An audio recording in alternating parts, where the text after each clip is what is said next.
Water. Earth. Fire. Air. The false Avatar Yun and his destructive campaign of revenge is at an end, brought down by the true Avatar Kyoshi. But the delay in locating and training her, as well as the disastrous actions of Earth Sage Jianzhu, have left the Earth Kingdom weak and vulnerable. Bandit groups known as Dao Fei vie for power and territory, and even the citizens behind the walls of Ba Sing Se are not safe. Remnants of the Fifth Nation, a southern water tribe pirate group, and the Yellownecks, a particularly brutal outlaw organisation, still linger in the shadows, waiting for the opportunity to strike. With the Earth Kingdom in disarray and Kyoshi needing competent allies to help restore balance, who will answer the call? G'day, I'm Brandon. I'm playing Keeko Moo, Waterbender from the Southern Water Tribe, and I'm just looking for a good time. Hello, my name's Andrew. I'm playing Jedd, the disgraced Airbender. Hello, my name is Archie. I play Ted, the Airbender. I'm travelling with my brother Jedd to assist Kyoshi in her fight. Hi, I'm Bree, and I'm playing Lilly from the Earth Kingdom, and she is a small child who gets in trouble. Hi, I'm Dragon. I'm playing the character Tilla, who is a Sandbender from the Earth Nation. And I'm Owen, the Dungeon Master of our Avatar Legends campaign, The Legacy of Kyoshi, which starts right now. Hello there, lovely listener. This is just a warning to let you know that this episode of The Legacy of Kyoshi may contain adult language or adult themes. Viewer discretion is advised. Hello. Greetings, everybody. Welcome back to the Lost Archives. We are here playing Avatar Legends, The Legacy of Kyoshi. We are ready. We are excited. We have every single person of the cast here. Nothing else to say. We're ready to rock and roll. There's only two quick fun announcements I have to share behind the scenes. The first one, Disco Elysium playthroughs are coming up in between sessions of D&D and Avatar Legends on YouTube. There have been a couple of moments where I've released them a little bit later than normal. That is because I am battling the YouTube copyright system with every fibre of my being to make sure that songs that are in a game are not copyright struck on YouTube. This does not feel like a thing I should have to be dealing with, but I am. That is the scenario in which I find myself. I have fought with everything I have, and I still have another one that's just come through in the last 20 minutes before we started, so I will have to go back and see if I can figure this out. What games is it for? Disco Elysium and the and you can even put it on streamer mode. There is a specific streamer mode so that you don't use any copyrighted music, and you will still get copyright strikes because the band who performed the music, Sea Power, included themes from their other songs into the songs in the game, and the YouTube copyright system hears this little melody and goes, I'm pretty sure that's the song from this thing. Is it just like the... No, there's 9 songs. So the one that plays in the church, the rave song, just got hit this afternoon. Oh, dude. That sucks. Also, I've got to say, there's a building in town called Savoir Fair, and every time I look at it, I just think of the game now. Yeah, Savoir Fair, yeah. Nice. So I am going to get them all sorted. For those of you who've been enjoying the Disco Elysium playthrough, thank you so much. I've been having a blast playing it. For those of you who haven't checked it out yet, you should go check it out. It's outstanding. It is an incredible RPG. And if you want to hear me voicing a character who is, I would say, clinically, practically, and emotionally fractured in their psyche, loads of fun. Just definitely come check it out. It's great. The other fun announcement I have to share is that we are going to be having some more really, really cool fan art popping up in the artwork overlay on my left-hand side. I'm just keeping an eye to make sure they're coming up now. I haven't seen any come through yet, but I did do a test earlier today and they were all up. We've had some amazing people in the community do some really, really cool fan art. So I have credited them in the overlay. When their artwork comes up, that would be fantastic. If it doesn't come up in the next little bit, I'll have a bit of a look at it while we're doing it, but I just feel like I'm just seeing Rung and Oki again and again and again. Yeah, it's kind of just repeated. Oh no, we got Marco. There we go. So okay, it's on shuffle. It's on shuffle. So we'll hopefully see some really cool artwork coming up soon. Yeah, I don't know why it's on shuffle actually. I might disable that. It'd be better to have it cycle through. But yeah, so thank you to all the amazing people who've been doing some incredible fan art in the Discord and sharing it. It's so cool to see your interpretations of the characters and the events that we've had them go through. So appreciative that you've taken the time and the creative energy to put to image what you've heard and what you've imagined. That's incredible, and I'm so grateful for everyone who's done that. Really, really cool. those are the only 2 fun announcements I have to share. Do we have any other fun announcements from you guys for tonight? I've got my main PC fixed, so Hey. I'll have mine very soon. That's Yeah. only taken 6 months.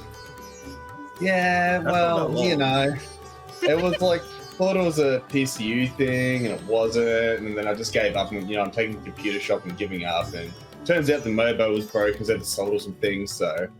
Anyway, yeah, you'll get to see me back in my crappy office and no longer this nice background. And Ali will finally get her search history back on track again. Yeah, I've got to put some work in tonight. She's away, right? She's not in the house. Oh no. She's back tomorrow. I've got the whole night, baby. If you're listening to this, Ali, I'm so sorry. We didn't encourage him. Shh, do it, Brandon, do more. We didn't encourage him. We told him not to do it. Search everything. We really tried to hold him back. That is a fun announcement. I'm very pleased you got your computer back. I do have one other question though, Brandon. I'm not sure you want me asking this, but have you purchased yourself? No. Cool. I know exactly what you're talking about. No, the camera will always turn off in an hour and a half. Fucking hell. Professional Been stream. so nice this last few weeks. Continuous recording. Wow. It's, can we get someone on that? I'll hop on Amazon on Ali's computer. Her credit card's on there. If you send me your address, I'll just order one for you. Send me the address and the model number of the battery, and I'll just do it. Oh, and This you won't be looked it up, and the lazy. dummy battery was like $10. It was like or something. $10. That's why I'm happy to do it. I can't remember the model number. Just send me the model number and I'll look it up.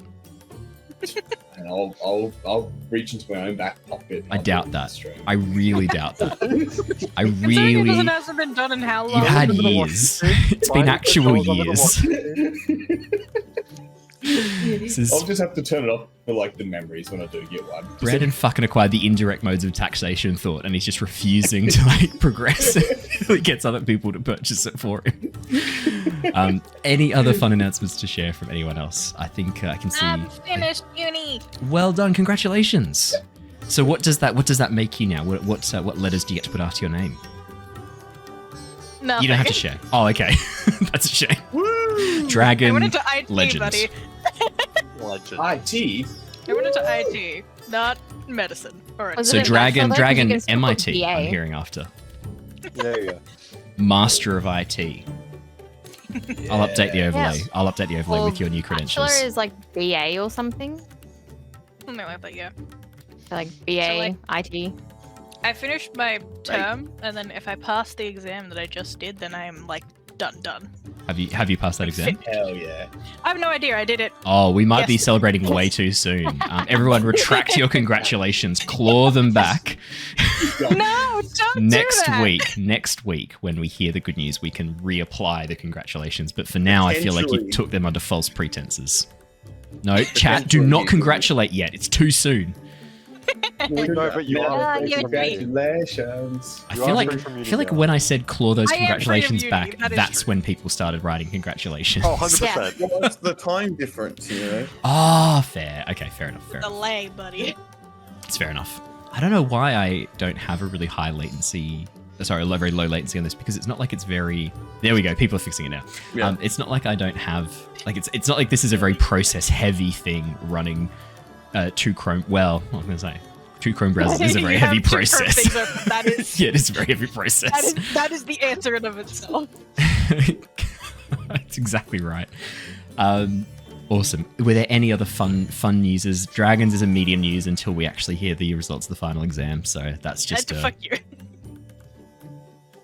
no. Cool. No other. No. Fair enough. That's absolutely fine. Well, then unfortunately, I'll just have to cut that entire sequence until next week. Let's do a recap. We will jump into the session. If you don't see the finger scissors, you know I'm not really going to bother to come back and cut it. If you see the finger scissors, you know I'm going to come back and find it. That's how you know. Yeah, exactly. It's like, can you actually, Andrew, from now on, can you do the camera action, like, clipboard thing? Yeah. Whenever I think I need Legend. to cut, yeah. Thanks, mate. Awesome. Let me pull open the recap. I have written up a slightly more thorough recap than usual, just to get us back into the zone. Obviously, we were away last week, and I don't imagine... We weren't. You were. We weren't. I was away last week. And just We to were all rub it here. in... We had a session. Oh, did you? Who ran it? Your mom. Yep. She would have been really good, Yeah, actually. She's a drama teacher, so I imagine she would have done a great job. She was great. She would have been awesome. Makes sense now. It makes sense now. Yeah, we look very similar, so I can see why you might have gotten confused and not realised. Oh no, we realized. Her bid's not see, quite as Darren- luscious as Darren mine. ran it. Yeah, Darren we played ran it. Mist. That's what we did. We played the city Mist. What happened? We won. We You won. won. Yeah, We win. I shot in She a was mist. insane. Then I shot again in a mist. You sound like a hostage, Five. Bree, as you read chat. 5. It was insane. Guys, you don't have to hold a gun to her head. It's okay. She'll say it no matter Everyone got what's written 2 there. level ups. That's impressive. Yeah. That's I impressive. like that. Obviously, it was non-canon. I retract those level ups, and just for good measure, retract another level up. So let's let Everyone us, remove a move. everyone take away a move. All right, let me read the recap, and we'll jump into the session. It has been 3 years since the false Avatar Yun has been struck down, and the world now knows the name of the true Avatar, Kyoshi. With the Earth Kingdom weak and vulnerable, Kyoshi and her partner Rangi moved out to the Akoya Peninsula, sending out a message to each of the 4 nations: come and help the Avatar build a better future. Answering the call are brothers Ted and Jedd of the Air Nation, Keeko of the Southern Water Tribe, Lilly from Ba Sing Se, and Tilla from the Siwong Oasis, a newer member the team met on their first mission. Having successfully dealt with the bandit group, who appeared to be remnants of the Yellownecks, the team are now ready for their next assignment. This time, their journey will take them to the waters around the Southern Water Tribe, in search of some missing ships and the cargo they contain. After a quick check-in with Rangi and some individual shenanigans, the team reunited back at Wong's tent, Wong starting the hard sell to recruit them to the Flying Opera Company, offering money and various perks, as well as access to a makeshift workshop and armory to gather supplies. After meeting with Quartermaster Ai Chu, they were granted access to the building, Tilla picking up some armor, Jedd taking some needles, and Lilly restocking her explosive ingredients. Meanwhile, Ted and Keeko decided to hang around with Wong, spending some more time with him and agreeing to join the Flying Opera Company, which also meant they got their Dao Fei face paint designs for future shenanigans. Heading down to the docks to prepare for their journey, the team was surprised to find a trio of waterbenders dealing with the dockmaster. Keeko at first believed the leader, a middle-aged woman with greying hair drawn back into a tight bun, believed that it was his Aunt Maya and approached. This proved to be a case of mistaken identity, however, the woman turning out to actually be a bounty hunter. After a rather awkward interaction, Keeko withdrew, but the damage had already been done. The trio of waterbenders now searching through a list of bounties, believing, correctly as it turns out, that Keiko's face might be amongst them.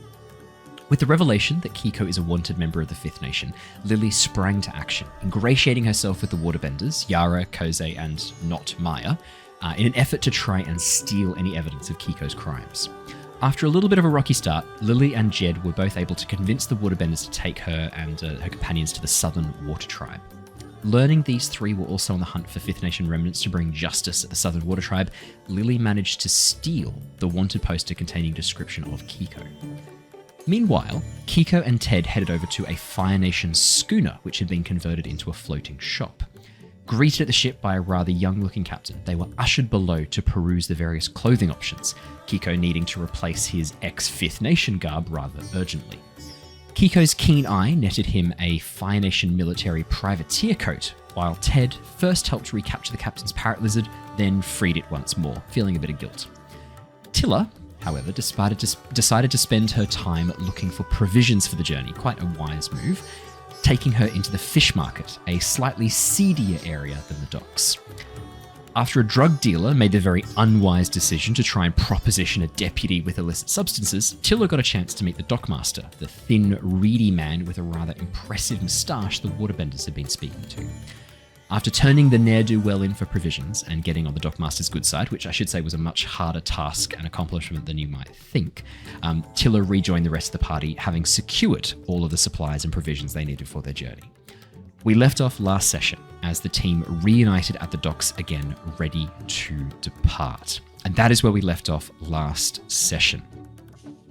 Keeko, as you emerge back from within the bows of the ship with Ted close behind, adorned in your brand new privateer coat, this very dark maroon red long coat that sits quite snugly around your shoulders, yet it still feels like there's room for you to grow into it a bit more. There's still room for you to fill out in this coat. The pockets on the outside, after a quick check with your hands, you quickly see there's nothing in the pockets of any value, but inside the jacket, inside the lapels, there are also 2 hidden pockets sewn into the lining where if you needed to stash a weapon or some items that would avoid detection, these pockets are very, very well hidden. Could be useful for any smuggling you might need to do.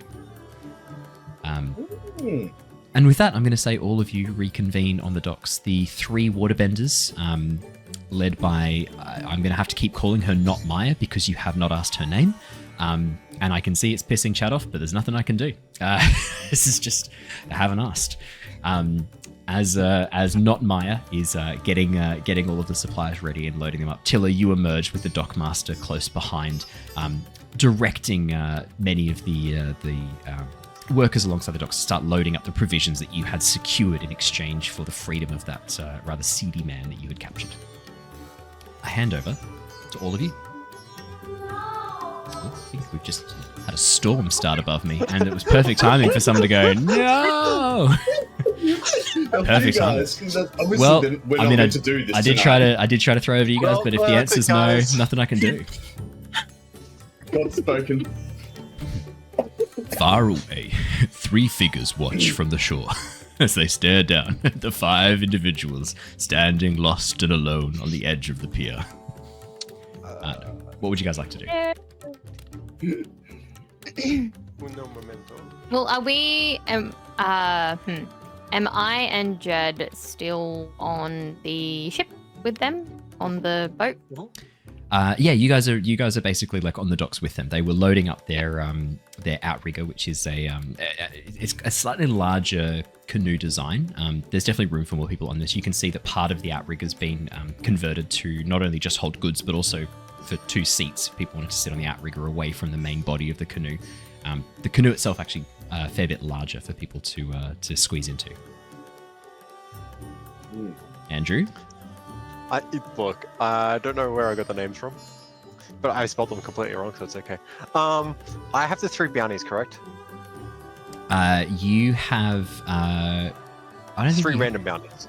Oh yeah, because yeah, that's right. Sorry, I thought you meant you had Keeko's. No, so Jedd and Lilly, you were kind of helping them sort through the bounties. This was kind of their way of catching you out in a lie.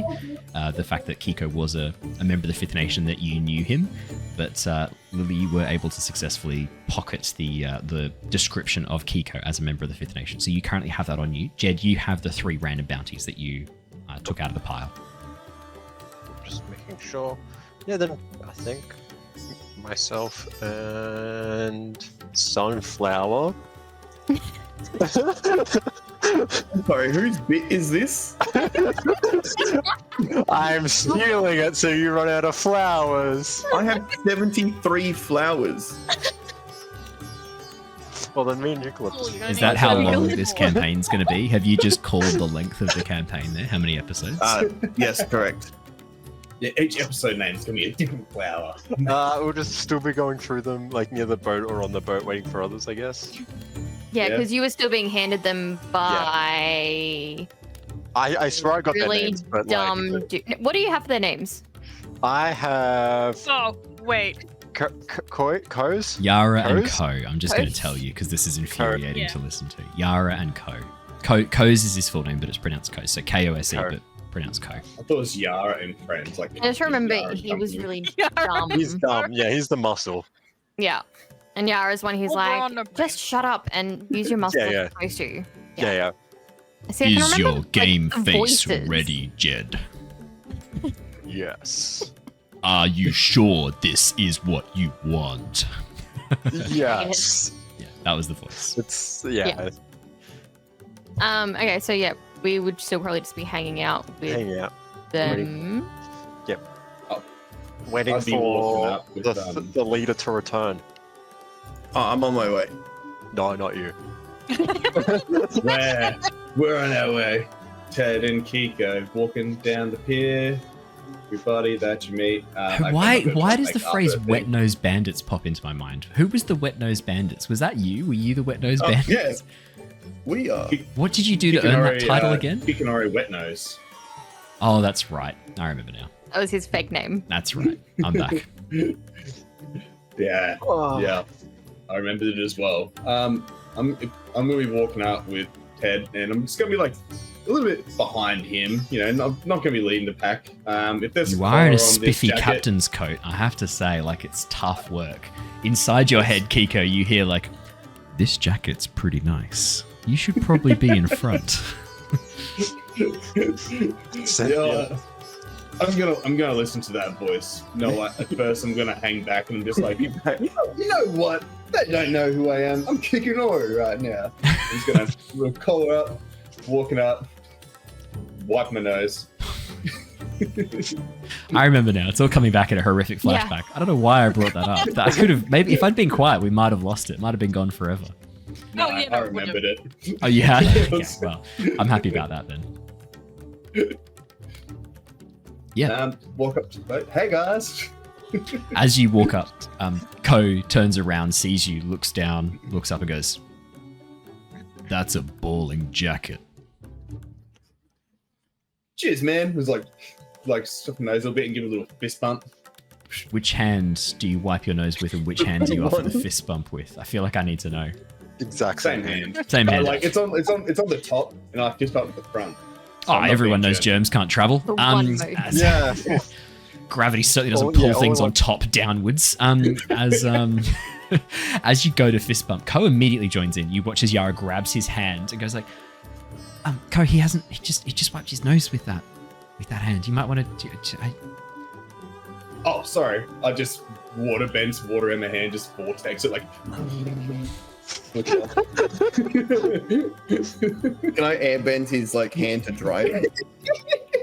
Yeah, sure. You have your hands like. Are you gonna Dyson him? It's like a Dyson.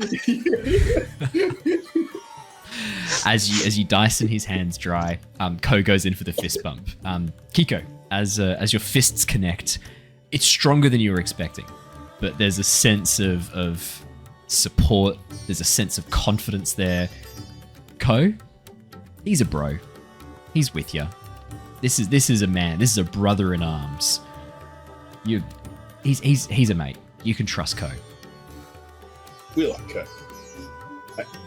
Ooh, tough skin there, mate. Tough skin. I wish they taught the male waterbenders how to heal themselves, but I can get past that. Don't worry about it, mate. Thank you. No, only female water tribe members are permitted to learn healing.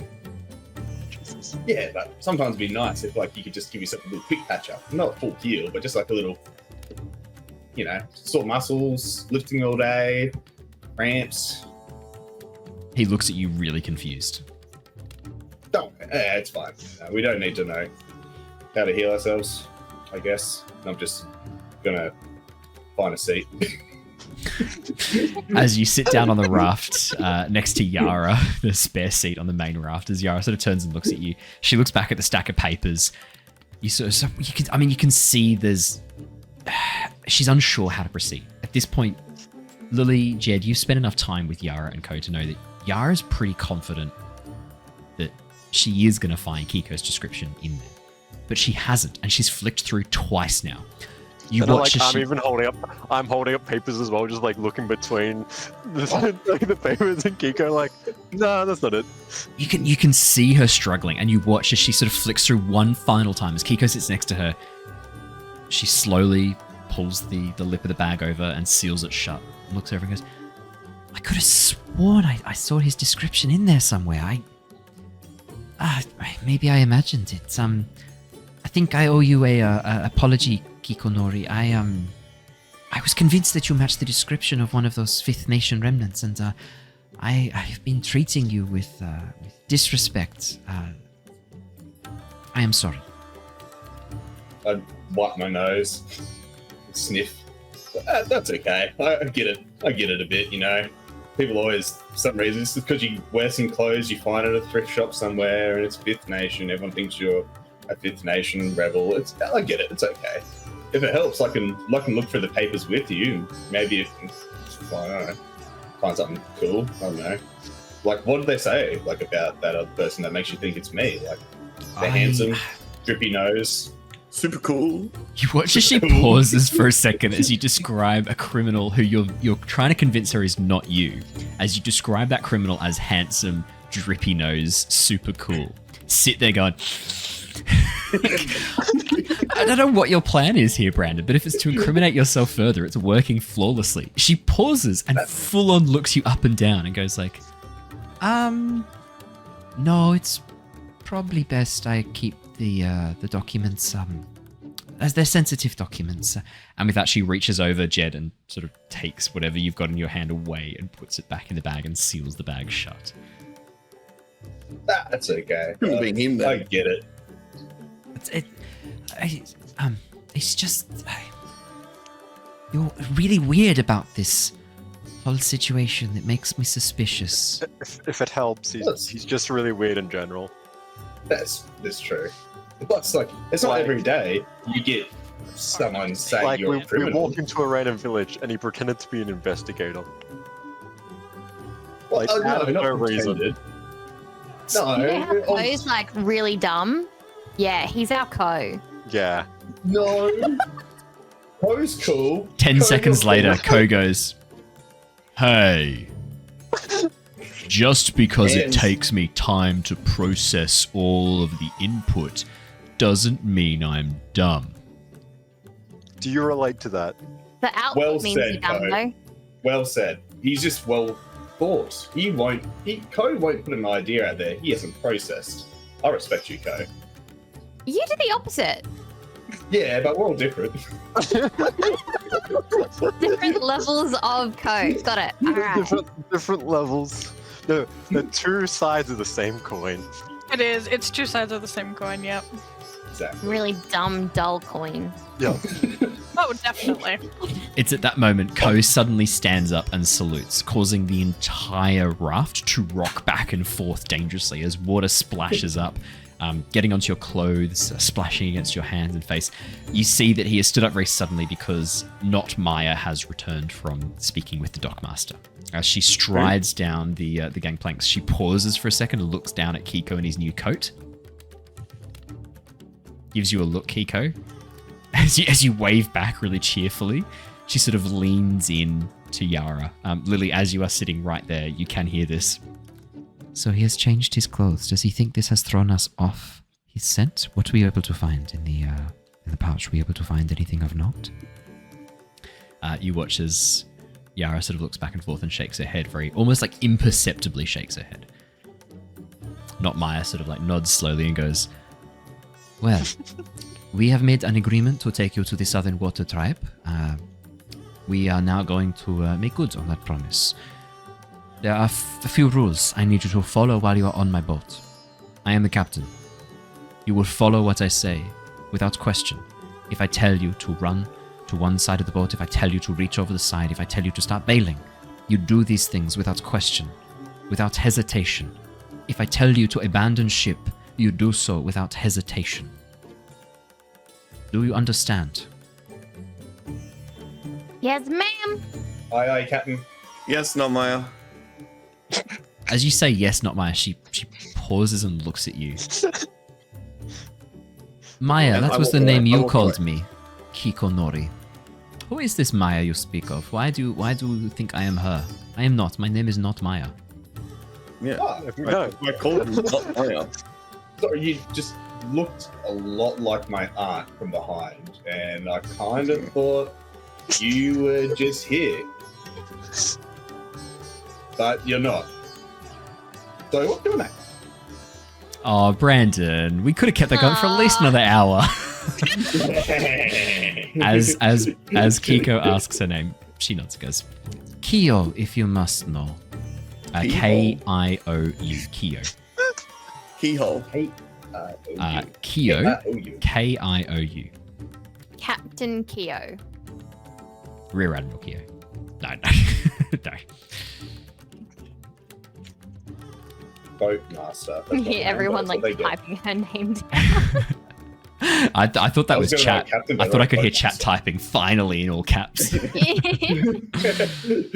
So not Maya. Yeah. I just find it really interesting how, you try to force the name Nomu on us so hard when we never called him his name or asked him his name. But yet this one, you're like, they didn't ask. I learned my lesson. Yeah. Yeah, you basically, I gave up. If that's what you're wondering, I'm dead enough inside now that I stopped caring. No, it's a couple We years. win. You won Avatar Legends, yay! Kyo, not Maya. Kyo, but you can call me Captain. Captain Kia.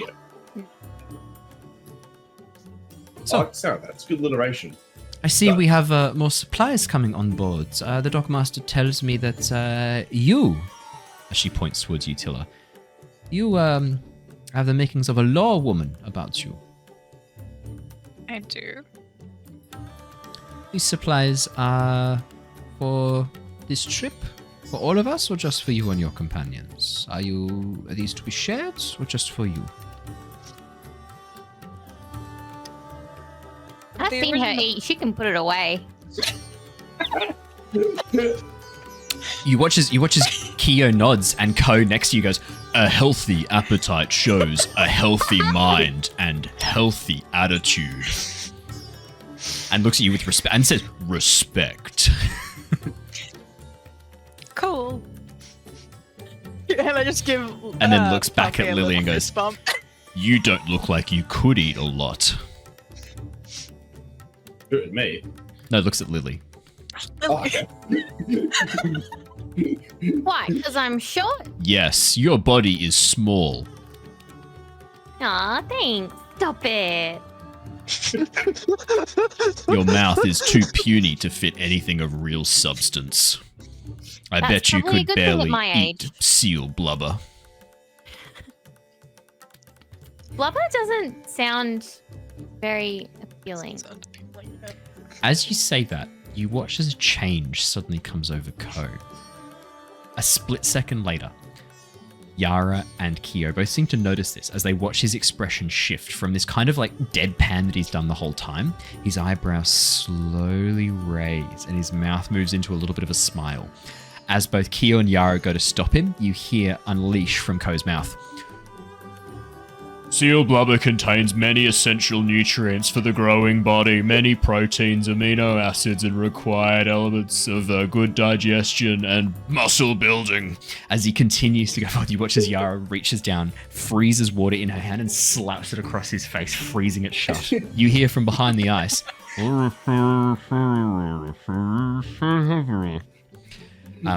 Kyo, who is very much close to doing the exact same thing, pauses, slowly lowers her hand and goes, "Yes, thank you for that, Yara. That was well timed. Obviously, I do not approve of manhandling the crew, but desperate times call for desperate measures. You lot, don't mention that sort of stuff to him. It's not good to encourage him." He's the one who's talking about gross shit. I don't care what nutritional value it has. If it tastes gross, it tastes gross. Oh, as you start talking about nutritional value and not caring, you hear from behind the ice mask as it increases in volume and intensity. You can see air escaping around the mask as you see it like Yara's desperately holding this waterbend, this ice bending in place. She is struggling. At this point, you're pretty sure he should have run out of air. But he continues nonetheless. He's a That's a solid power gym bro. Just imagine it starts cracking just for the purosity of how we say it. The ice begins Just melting steam. around the edge. Yeah. Talk so much and melts the ice. Does he always do that? Yara turns to you, sighs heavily. Yes. The whole trip over. What's it Oh, about? God. 6 hours to get I mean, to... Days. We got days, guys. Let's buckle up. How do you make him stop? She looks at the ice, looks at you, looks at the ice, and looks at you and goes, "This sort of does it. Yes, this is probably enough." Oh lord, this is. Well, I didn't bring a book, so This I'm is gonna glad be we have great. this. You hear from behind the ice, "Books are for nerds." You're not 100% sure what he said. You sure you want to go? was actually pretty. I was expecting that to be much harder to understand what I was saying then, but actually hearing No, it back was really that obvious. was clear It's as pretty day. funny. And now it's really obvious I was just saying garbage before, and I was like, I wasn't saying anything of substance. When it's that obvious to hear what I was saying, that's really unfortunate. As you all load up, Coase does eventually begin to slow down, and as he like reaches up and pulls off the ice, he looks towards Yara and looks towards Lilly. Goes, I hope you now understand the importance of good macro and micronutrients. The ice sometimes makes it hard to hear, but I am sure you heard everything of importance. Ice is not enough to contain good knowledge around nutrition. I heard every word loud and clear, and it is all very safely stored inside my brain, and I will never question you again, Co. Yeah, but Sunflower, what is the difference between Legend. macro and micronutrients? That's what I didn't get. Such a fucking troll. You feel a slap on the back Shut of your up. head, Keeko, and as you look up, I mean, there's no way the captain just waterbended a slap of water at you, but there's no one else around who could have done it. I mean, she turns back, hands behind her back, looking up at the stars. Couldn't have been her. Must have been the wind. Must have been the wind. Must have been the wind. Who's out there? Saying that.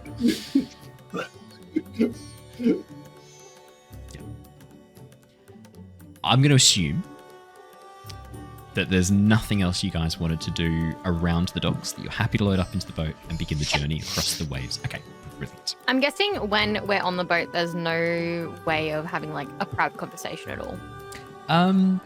It's not easy. Whatever The on the boat, sleeve. the boat itself is pretty. It's pretty long.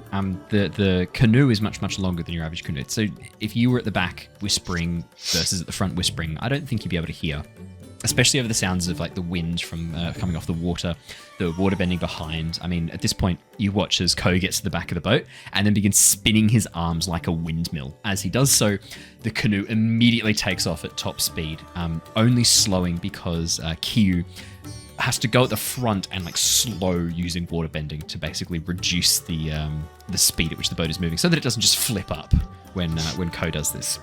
As this happens, Yara, who's sort of starting to trust you guys a little bit more now that she wasn't able to find any evidence that Keeko is a member of the Fifth Nation, as this begins to take off, she like nods and goes, "Yeah, there's a reason we bring Ko with us.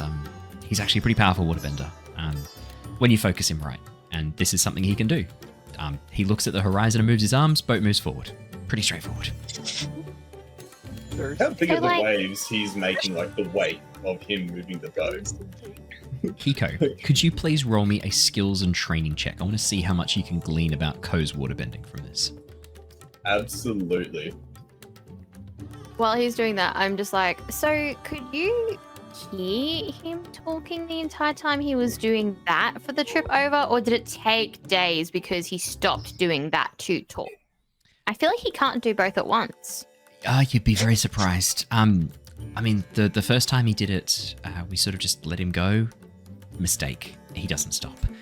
Eventually, we slapped some ice over his mouth, and that did seem to slow him down for a little bit. I didn't put it over his nose because I was worried about, I don't know, like him running out of air and killing him by accident, suffocating him with ice. That was a mistake, because then he could just keep breathing in air through his nose and keep going. Yeah, I mean, last time we did actually end up having to knock him out. It's why we had an extra couple of hours on the trip, because he wasn't able to waterbend. He was unconscious, because we had to freeze ice around his face. He's hard to derail when he gets up and running. Really hard to derail.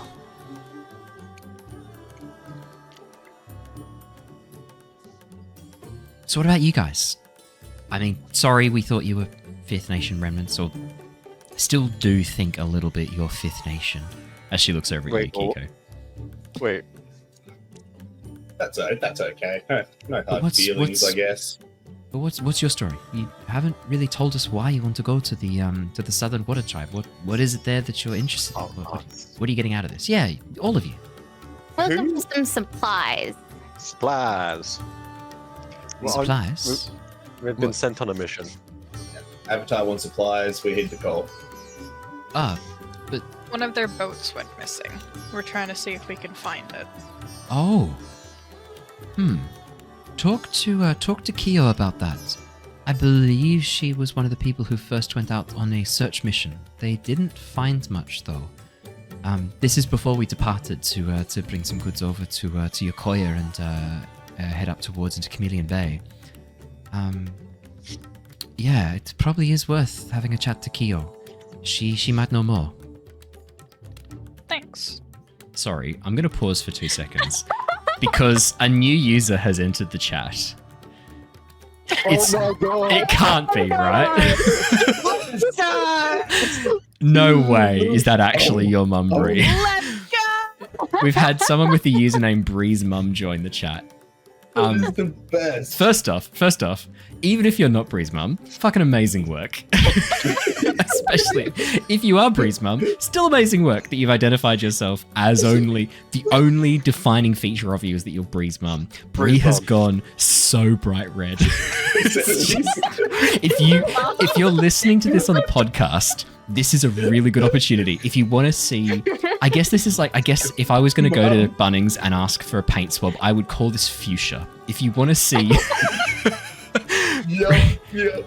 Bree. Like, okay, I was talking to her on the phone yesterday. Yeah, man. And I was explaining, because she was like, oh, I really wish that I could see what chat's saying, because you can't see the chat on screen on YouTube. We used to I'm be guessing that's by able to. design. I stopped doing that. Yeah. For obvious reasons. Having an unfiltered line of text that may say things that we don't want to be said on it. It's no longer visible. No, that's fair. So she said that, and I was like, oh, you can always join live. And she's like, I wouldn't know how. And I was like, oh, it's on Twitch. Like, I'll send you the link before our next session. And then I have, in fact, sent her the link. It is very likely that she has indeed made an account because she would only intend on using Twitch to watch this. So it kind of makes sense that she would make that her username. Bree's mum, welcome. And I will say for chat, it's actually not the Avatar crew that I'm worried about with comments. There was we had a few people in the Curse of Strahd chat a while back that I needed to quickly hide chat, and I have learnt my lesson. Now it is just for us to enjoy and call out when we enjoy it. That's incredible. If that is actually your mum, Bree's mum, welcome. The Welcome to account live was created today. Yeah, I already saw it. It's definitely your mum. Definitely. Give us a sub. The fact Sanity's, thanks for tipping. The fact it's legitimately your mum is incredible. It's so good. I love it. Oh man. Thank you, Obscenities, for giving a tier 1 gift to my mum. Thank you, Obscenities, for gift. Hi, kids. I think it is. Hello. I sent her a message. I was like, is that actually? And she's like, who, me? I'm like, you know what you're doing. Who, me? Time to be on our best behavior, everyone. Oh man. She's already been watching all of I these. feel like I can't say cunt as much as I normally do now. Shit. Oh. Okay. Let's get ourselves all polished. Where were we? Hi, Mom. I'm Never. Okay. Where were we? That was an incredible derail. Does that mean we have to give a derail to Bree's mum? I think we do.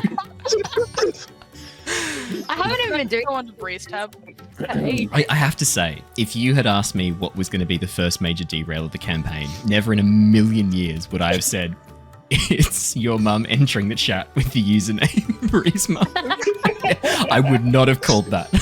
Just did not see that coming. Let's do this.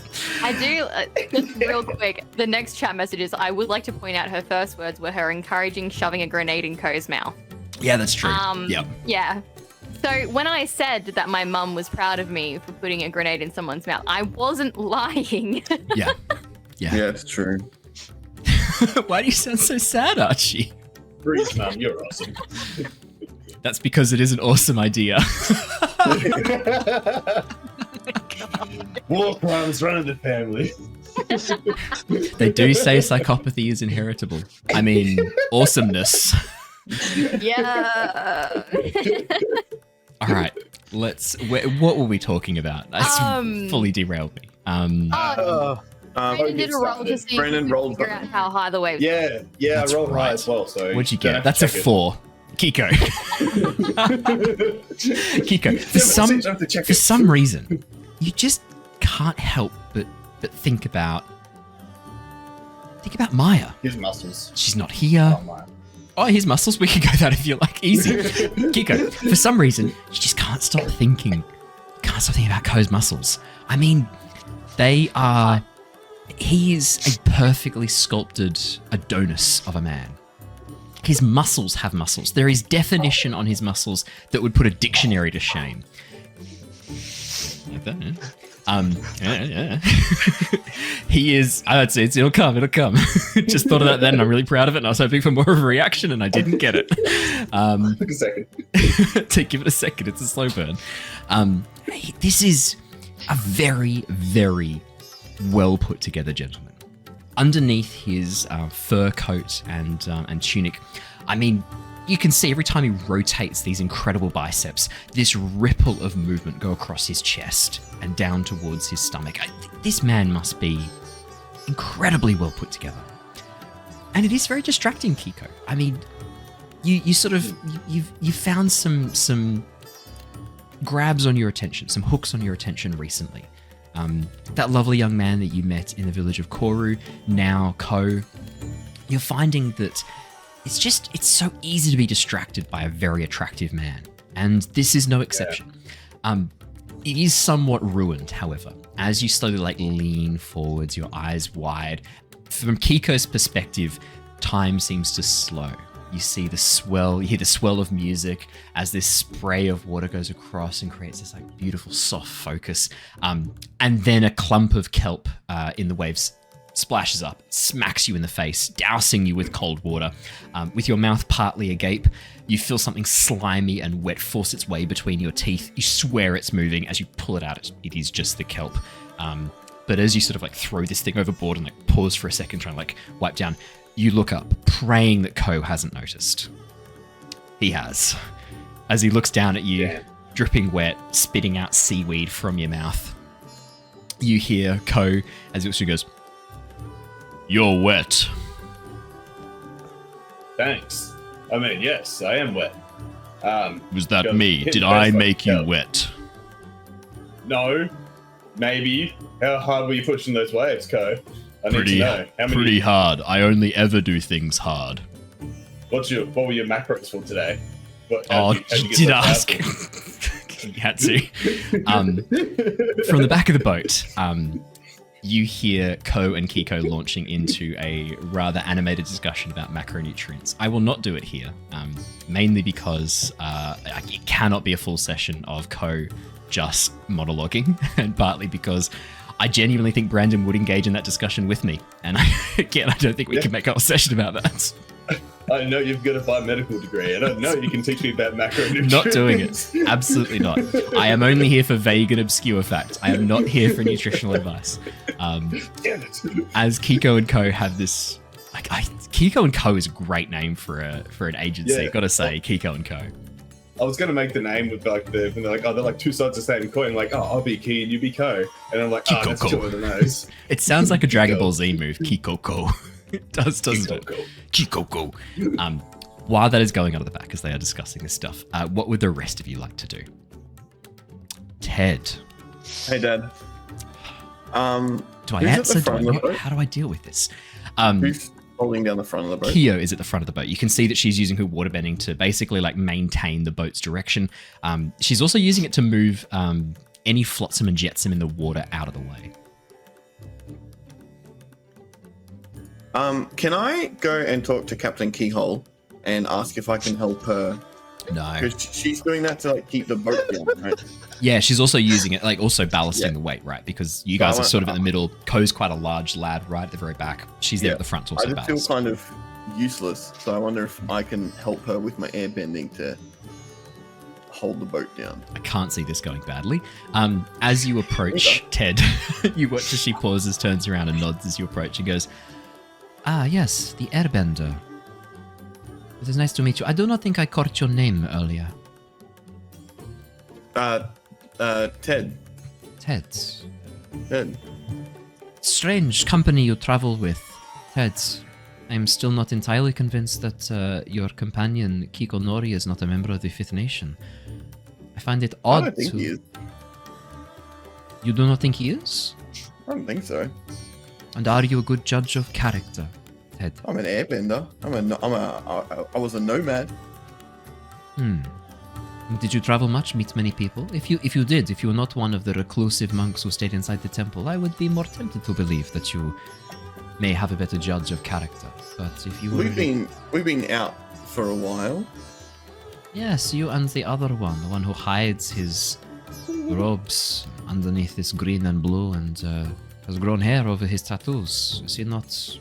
Is that unusual for air nomads? The ones I have encountered all have the same. That just proves how long we've been out, right?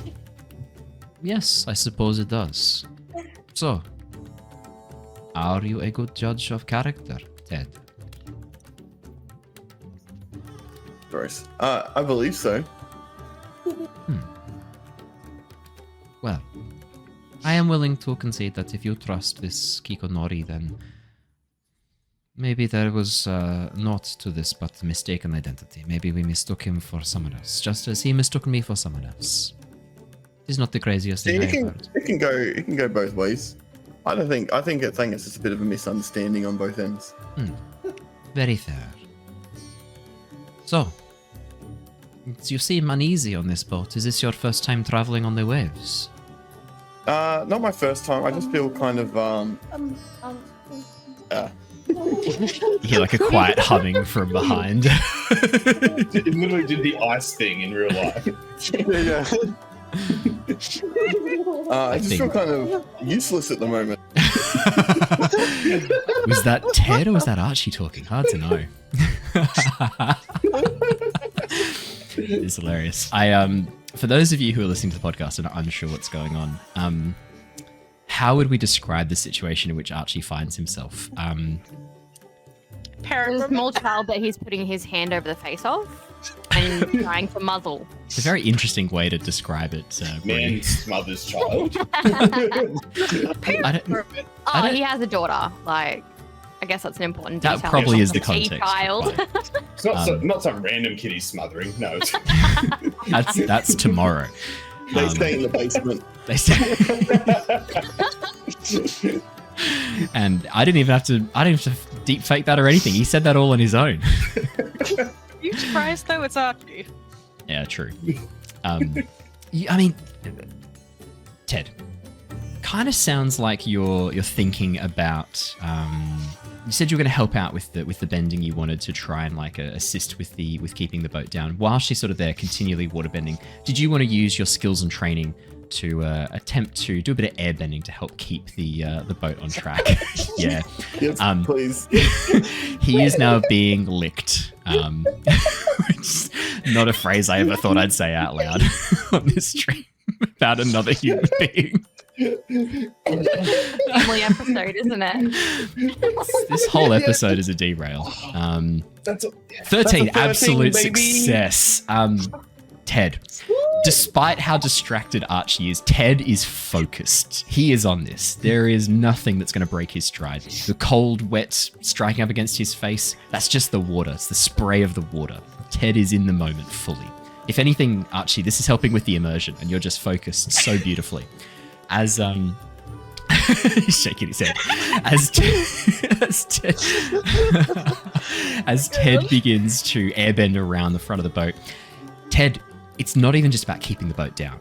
You know that the aerodynamics of this raft are not ideal. With the two of you standing at the front with the weight at the back pushing down on the water to keep it moving, there's a lot of air resistance here, but not necessarily for an airbender. As you begin to gather the wind around you, creating this wedge of air pressure right in front of the boat picks up speed, suddenly no longer having to be held back by waterbending to maintain trajectory, now working with that cut through of wind.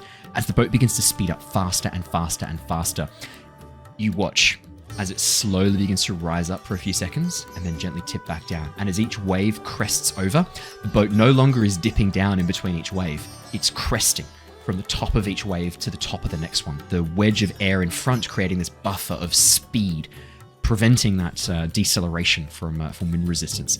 As behind, Ko, seeing the boat moving faster and faster, starting to take off, goes, "We're flying, Keeko," and begins spinning his arms even faster, picking up speed. Wow, we're flying. Wow. Wait.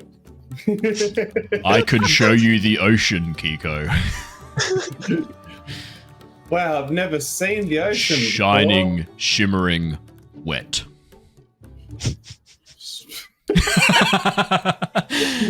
Shining, shimmering, wet. Oh, amazing. As that is happening, Ted, is there anything else you'd like to do, or do you need to wipe your face? No, maybe just like. No, I think that's it. Just focus on getting us wherever we're going a bit faster. Even 'Cause I know faster. that they said it's like a 3-day trip, so I'm hoping we can at least cut a day off.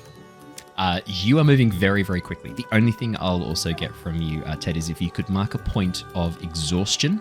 Maintaining that level of bending for so long is going to add a bit of speed to you. If you could take a fatigue, sorry. I know I said point of exhaustion. I did mean fatigue, sorry. I've still got D&D in my mind. No, all good. I got really confused for a second. Yeah, if you could take a point of fatigue, that would be amazing. Yep. I've done that. I will be back. No problems. He's pouring bleach all So- over himself. That seems a bit extreme. Yeah, Well, that's weird. if the president of the United States says to do it, so. Is there like a section of the boat that I can drag Jedd to talk to quietly? At this point, probably the very middle of the boat is your safest bet. Okay, cool. Have had I'm someone just click gonna shining, shimmering wet. So I'll make a YouTube short out of it. It's pretty good. Hey. I'm just gonna like grab his hand and like drag him over to where I think it'll be quiet. And I'm gonna go, "Hey, Jedd, Yeah. did you take something? I'm pretty sure I saw you take something. I think I saw you take a couple of somethings." I didn't take something, but here, I have something for you though. As I like pull my them out of my sleeve and like into your somewhere you can hide them. Yeah, I probably would have just tucked it straight into my sleeve as well. Yeah, into your Yeah. like Sleeve to sleeve. sleeve to sleeve. Just transferring the wanted posters sleeve to sleeve. Okay, I'm going to how can I do this? Okay, I'm gonna reach up and like give you a hug, and as I do that, I'm gonna slip the wanted poster of Keeko out of my breast pocket and into your shirt. Cool. And say, "I have a present for you too." God, we're like friends now. Oh, best of friends. It took us a while, but we got there. I should probably actually tell you something kind of important. Oh, okay. Yeah, my name's not Poppy, it's actually Lilly. So when That lady was talking about a person called Lilly who might have started fires. Yeah. Cool, huh? Okay. Yeah, it's definitely something. Definitely interesting. It's not like it's a surprise to you. You saw me No, put no, an explosive it's- in someone's mouth. Yeah. Actually, no, you didn't. Wait, what? Ignore I said that. You did what? I mean, I did try to kill them, so it's fine. So cool. Maybe don't tell anyone else yet, because your I'll brother's speak- kind of a fucking idiot, and we'll tell everyone. Our secret. Okay, cool. Now, question. Mhm. Is your talk with that woman, did it go well then? Yeah. Okay, cool. Pretty well. Cool. Nothing Okay. really much to note. Nothing to note? Okay. I was asking her about. Owen. Sorry. Does anyone else know about me stealing King's codebook? Ooh. Good question. No, I don't think I so. don't think anyone else saw me. I don't think anyone else knows about that. No, probably not. Okay, cool. Because I forgot about it too until I saw my inventory. Yeah. So I was asking her for help with a book that I found full of codes about like the yellow necks and stuff like that. I took it from their camp, but it's kind of hard to decipher, and I haven't spent a lot of time on it yet. So I was wondering if maybe she had like the cipher for it, and she couldn't really help me. That's fair. But I'm sure you'll get it. Yeah, if I can find a quiet place to sit down and actually look at it. You're not going to find it here. No. No. You hear from behind. Firstly, you want to make sure you have peeled the orange fully. The white stuff is not a proper macronutrient. The white stuff is fine. Like, what? Yeah, the white stuff's perfectly healthy. Fiber is bad. It is energy the body cannot use. You want 100% usable energy. If you are Do you reckon- pooping, you are doing it wrong. Is what you I hear was from about to Co. say, do you reckon he's always constipated? Yeah, 100%. Maybe that's why he's so big, because he's just full of shit. Why you talk so slow? If you talk fast, I must slip out. Keeko, have you... That's what his game face is. Oh, it's all coming together now. Hey, Lois. That wasn't a bad Peter Griffin, actually. I should work on my Peter Griffin for a situation with an NPC. But yes, Poppy, I'll make sure to look after your present. Perfect. Yeah, look at it in private. Yep. Cool. Perfect. And then, yeah. I'm just I'll- gonna like walk away and start looking over the edge and Perfect. looking like a kid who's never really been on the water. Yeah. Lilly, could you please roll me a assess a situation check? Sure. Had a suggestion that Keeko and Co make a TikTok channel where they discuss healthy eating. I would, except I think it is unethical to provide bad advice, and I do think people would not realize it's a joke, and they would do what we say. Yeah, If I was like, You need to add a brick to your smoothie. That is the only way for true grit. I think there would be people who would do that. yeah, and I'm just a very good yes and person. Like I'll just be like, yeah, man, yeah, everyone needs to eat more bricks. It's honestly Yeah. like our ancestors did. They had bread to their teeth, like just were down to The nuts. quality Like, of why are we bricks eating in today's hard bread? diet has fallen so badly. Like, we get back to true bricks. Lots of Yeah, like animals kids- have stones in their stomachs. So It's true. therefore it Herbivores must be do. It's a good fact. It's a good fact. Exactly. And you know what? Society actually started going downhill when people stopped eating argo fry. Hey, let me just put it out there. Put it out there. It was just nature's DMT. It's really hard to follow that. It's an Yeah, incredible I've seen some Joe statement. Rogan before. Yeah, I mean, that's an incredible statement to make in a recorded platform that's going to be on the internet forever. That's an incredible but hill to somebody die on, like, Brandon. It's not argo fry, it's actually ergot fry or something like that. I'm like, shut up, nerd. Lilly, 6. That is a Yeah. miss. Yeah. Not much going on. Everything's moving too fast. Lots of water everywhere. Nah, it's just the We ocean. wouldn't be anywhere near where the boat was or anything. It's been maybe 45 minutes into a 2-day Yeah. journey. Yeah, cool. I was trying to figure out if it's worth using my reroll or not. I don't think in this situation it would be. But I you know wouldn't. what I can do? Yeah. I can use my inspiration, right? So technically can Bree. Bree does have a birthday inspiration. I have a birthday reroll. I probably won't roll anything. If I do want it to be funny. We So should probably have done like a happy birthday for Bree at the beginning as like one of our fun Yeah, announcements. Pretty probably. good. I got the sense that she didn't want it though, so I bailed out. But now I Yeah. feel like I should do it mainly because she doesn't want it. I was very respectful, but I don't know why I was doing that. Can- It's Am I able to spend my inspiration while I remember that I have it? Because Sure. I will forget by the next session. 100%. What do you have inspiration from? You just said at the end of last Ah! session we have inspiration, and I was like, what? No, it was inspired. I forgot we had inspired. We're inspired. What does inspired do? Clear inspired to That's shift your fine. balance towards a principle of your choice. Can I clear it inspired to go Yes, towards you can. control? Yes, you Oh, can. I'm also gonna clear inspired to go a step further away from the edge as well. Ah, that's not what I'm doing. He's moving okay. towards the edge. Yeah, but every time that I want to indulge in a bad habit, I move to the wrong side. You can't spell so- edge without Jedd. I mean, you can't True. spell it correctly, but Yeah. still phonetically appropriate. I'm on the edge of you. It still phonetically comes out okay. Yeah, exactly.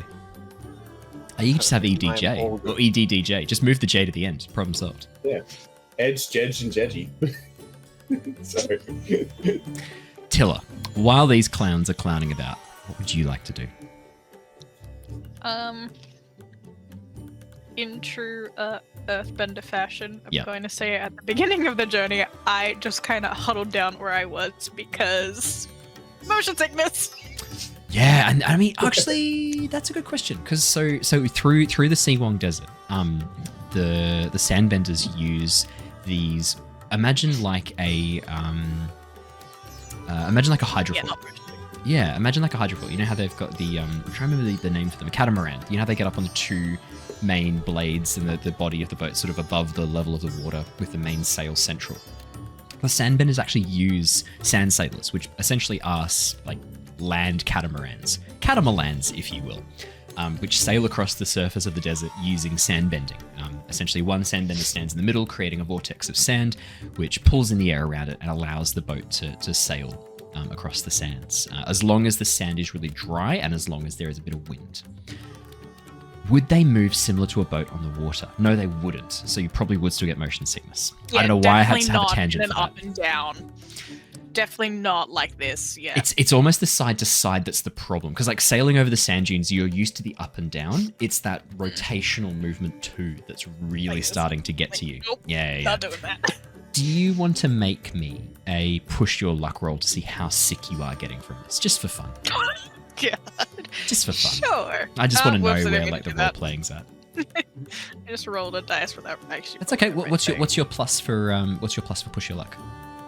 What is push? Your luck? Passion. So what's your passion? +1. So that's an 8. That's pretty good. That's a success with consequences. Tilla, you were expecting to feel a lot seasicker than you actually are. Good news is, the speed at which the boat is now moving and Ted's incredible airbending keeping the boat aloft have really made the journey much more pleasant for you. There's no longer too much of that side-to-side roll. At first you were feeling quite seasick, but as the journey continues and as you get to sort of like the first hour, 2 hours or so, the nausea starts to rescind. You start to find yourself feeling a bit more alive, a bit more awake again. The cool breeze as well, buffeting against your face, does actually help you feel a bit better as well. The distraction coming from Keeko and Co. talking in the back also keeps your mind off the seasickness. It makes you want to throw yourself overboard, but at least you don't feel seasick anymore. Yep. Okay, considering I'm not as bad as I thought I was gonna be, can I go talk? I don't think we can have those sort of comments in chat. Guys, that's getting a bit worrying. This is my favorite part is that this is Bree's mum. And has just reinforced why we don't have chat come up on the stream as a visible thing anymore. And Mum, behave. you won't get in trouble if people follow that advice, because they're only got to follow it once, so you'll be fine. I don't know if you want to say that, Brandon. I don't know if you want to say that. No, I could be talking about anything in the chat, so it doesn't campaign anything on me.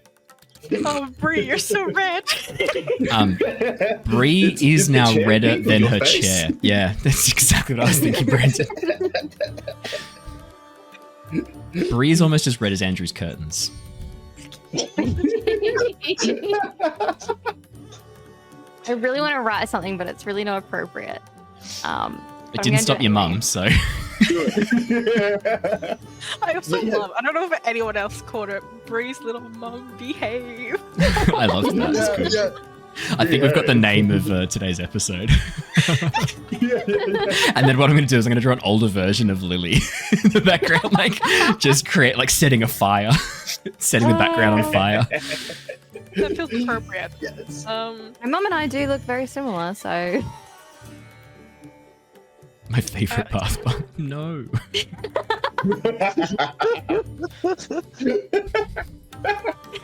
guys are a bad influence on each other. You're just figuring that out? Don't make me come down there, chat. So. Sorry, Dad. Is that a promise?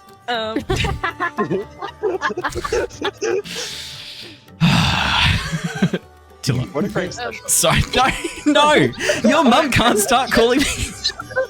Yes! Let's go! Is this a moral victory? This is a moral victory right here on this hill where we all stand. For podcast listeners, Bree's mum has just written "Sorry, Dad" in chat. Can we get some dads in the chat for Owen right now, guys? Come on.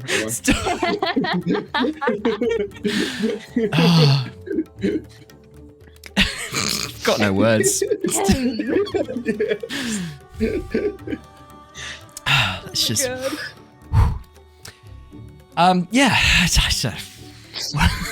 Where do we go with this? Session's done. Oh my god! If this is my legacy, is that I'm now if this is my name heading forwards now, it's just not where I want to. I was hoping for a better moniker than Dad. I gotta be honest. Just maybe not better, because it's not what I expected. Not what I expected. Daddy. Father of the internet. Far from what I wanted. Yeah. As the boat picks up speed and night begins to fall around you, it begins to grow quite cold. The journey's south across the water at such a high speed, the air cutting through, stripping the warmth straight from your skin, causing your eyeballs to dry out. There's this blurring constantly happening as the wind strikes against your eyes, causing you to squint against it as you start to feel the cold echoing through. For those of you who aren't used to the cold, essentially everyone but Keeko, your cheeks begin to grow red as the constant spray of salt water and air begins to strike against them. Keeko, your skin's hardened like sandpaper from years of piracy. Tilla, your skin would also be pretty resistant having been struck by sand for years. Good point. Yeah, also, does this get really freaking cold at night? Tilla is true, that's a good point. Tilla is one big callus at this point, from years of being in sandstorms. Tilla's Skin fine. like a leather couch. Yeah. Yep, that's accurate. Like a leather couch in a wealthy man's apartment. I'm tan. Yeah. I'm immune to any sort of fear. So for Ted, Jedd, and Lilly, your cheeks grow as red as Bree's are right now. Thank you, chat, for that. And as the cold begins to set in, you watch as Yara begins to pull out sections of knitted together seal hide or seal otter hide, I should say, and begins handing them out to wrap yourselves in. It gets pretty cold here. I'll be swapping with Ko in a bit, so try and let him get some rest.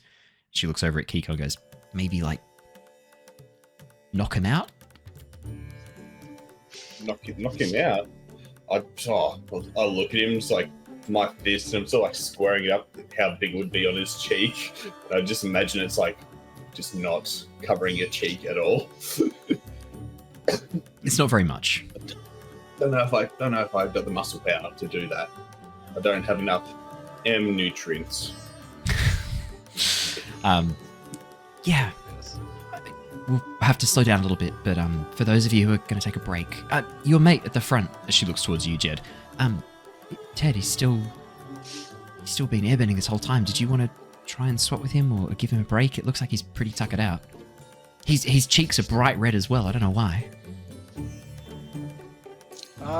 I guess I probably should, right? That seems like the reasonable thing to do here, right? Oh well, I guess I'll go do that. As I go to the front and hey, Ted. Ted, can you hear me? The wind's a bit loud. Actually, I feel like I haven't spoken to you for so long. Strangely enough, at the front of the boat, there's not as much wind because Ted is airbending around. There's almost this natural pocket of very low wind at the very front. You're not sure why Ted's cheeks are so red. Maybe he had a thought that he shouldn't have written out in chat. You don't know. It's hard to say. Just going looking for it. Don't go looking. It's okay. Mum, don't go looking. You can go looking. Andrew found it as well. I feel like I need to break this out, but son, let's tone it back a little. Yes, Daddy.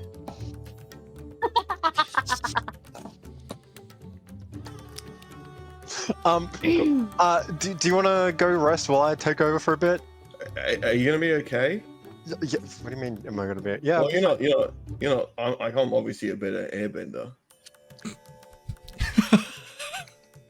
You watch as at the front, Kyo, very suddenly, her posture, her body language is screaming, "I'm not paying attention to this. I'm not listening." But you know she is. You can believe that all you want, but I was the direct disciple. We're brothers. Yeah, I was taken in under someone. So not direct. I was his student, was I not? Debatable. Yeah, you can take over if you want. Just don't fuck it up. Can't be that hard. You were doing it.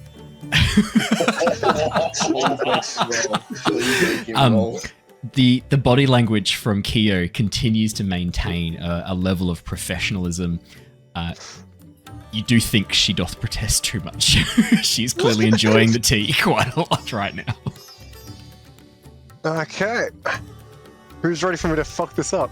Yeah, please get like a 1. Skills and training, please. And I would love it if you fucked this up. Fucking somersaults. I would love if you pitched everyone into the cold, dark ocean in the middle of the southern Arctic Sea. Blows the sail off. I'm waiting for it to come through. What is it? I'm ready. Andrew, I can't see it yet. You tell me. It's a 9. Success with consequences. Okay, that's not too bad. That's not too bad.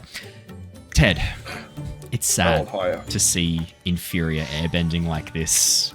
I mean, it'll do, but the technique, it's sloppy. The power, mismanaged. And frankly, he just doesn't look as attractive as you while he's doing it either. I don't know why you're telling me. I know this. Yeah, exactly. I'm just your subconscious. Jedd, you're doing your best, man. It's pretty good. Like, job's being done. What's the problem? I just have to do this. It's not that hard. It's not fucking. You're not doing it for an exam. You guys are adults. You don't have to prove anything. It's just about getting the job done. That's what your subconscious says. Can I mention anything about how we're not flying anymore, or? There's no need to, because it's pretty obvious that you're no longer flying anymore. As the boat begins to slow down quite a bit, Ko also jumping off the back and heading forwards to take a sleep, while Yara steps up and begins taking over the water bending. The boat's really at the mercy of the ocean once again, much to Tilla's chagrin, as you see her kind of pitching about a little bit, the green hue taking over her cheeks once again. Can I help with 30 the hue points boat away going from slow? Breeze. What was that, Keeko? Can I help with the boat going slow? Like noticing it's sort of like grunting a bit and people getting sick. Can I come out the front and help out Ko? Oh, not Ko. Ko? Yara. Kyo. Kyo? Yeah. Can I help Kyo with the water bending at the front? Would he? So Kyo's also taking a break as well. It looks like now that the boat's slowed right down, Kyo's coming to take a rest as well. It looks like only Yara is going to be water bending from this point onwards. Oh, yeah. Could I help like with the front for a bit? Like a bit of water bending at the front to get us going? Or? Yeah, absolutely. So you've now been up for the whole day. You are now going to be up for a fair chunk of the night. Could I get you to please roll with skills and training and also take a fatigue? Yeah. You know what? Let's just do it. Let's get us going. And skills and training. I'm so excited.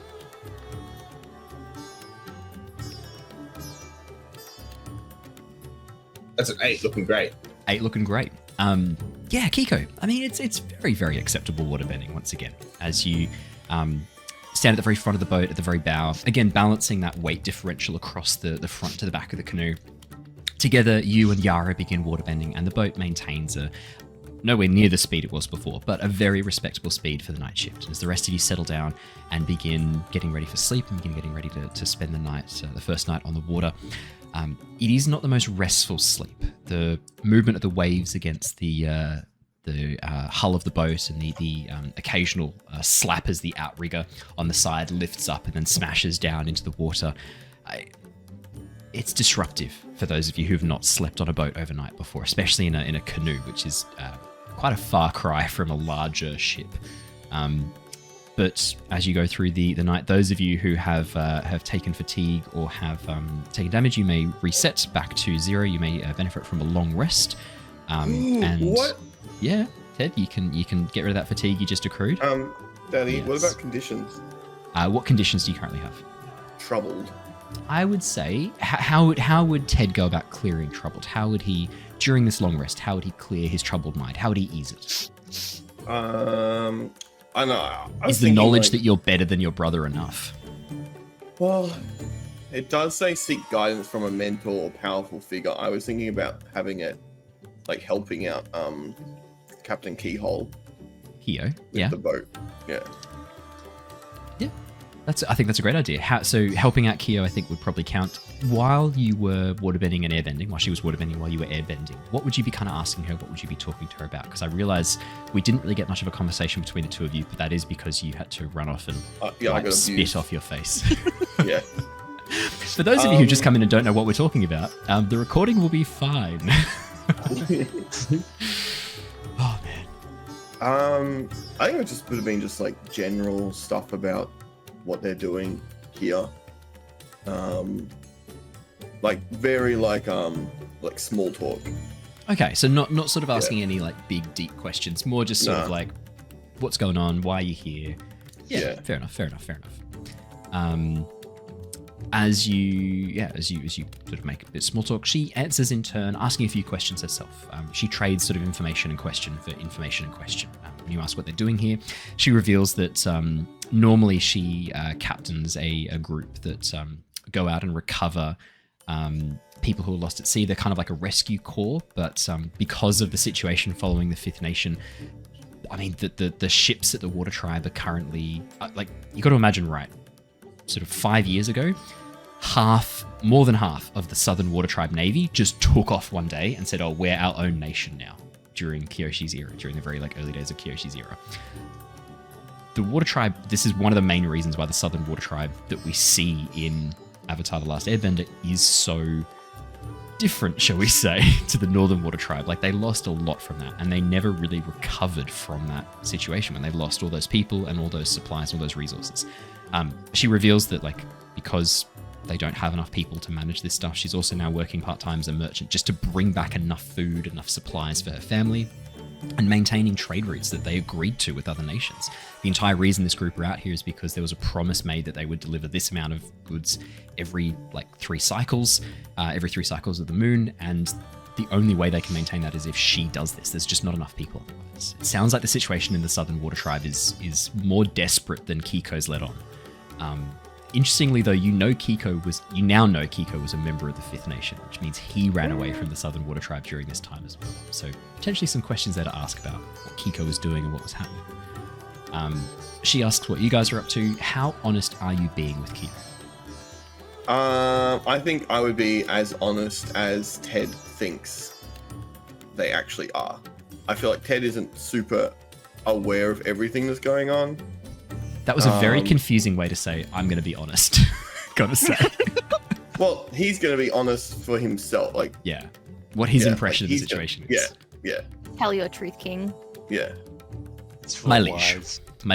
Tell your truth. Speak your truth, my liege.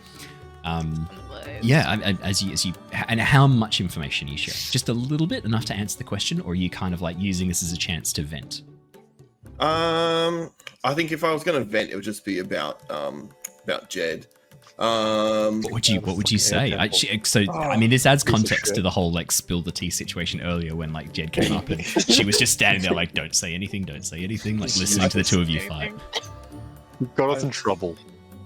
I think just like Ted thinks that he's like the protector of Jedd and's got to follow him around, and how I'm always got to like look after him.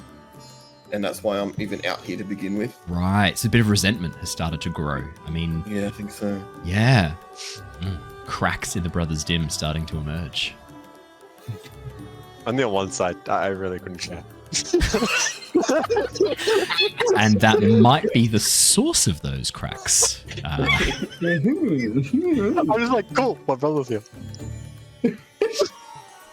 Brotherly bonding. Yeah, family. Yeah. And Ted's just like, you can't fucking damn it. He's not heavy, he's my brother. And Ted's like, fuck this guy. Fuck him, fuck this guy. Okay, fair enough. Yeah, I mean, as you start to open up about the petty family drama you find yourself embroiled in, yeah, Keeko seems very interested and seems very empathic and very sympathetic of your situation.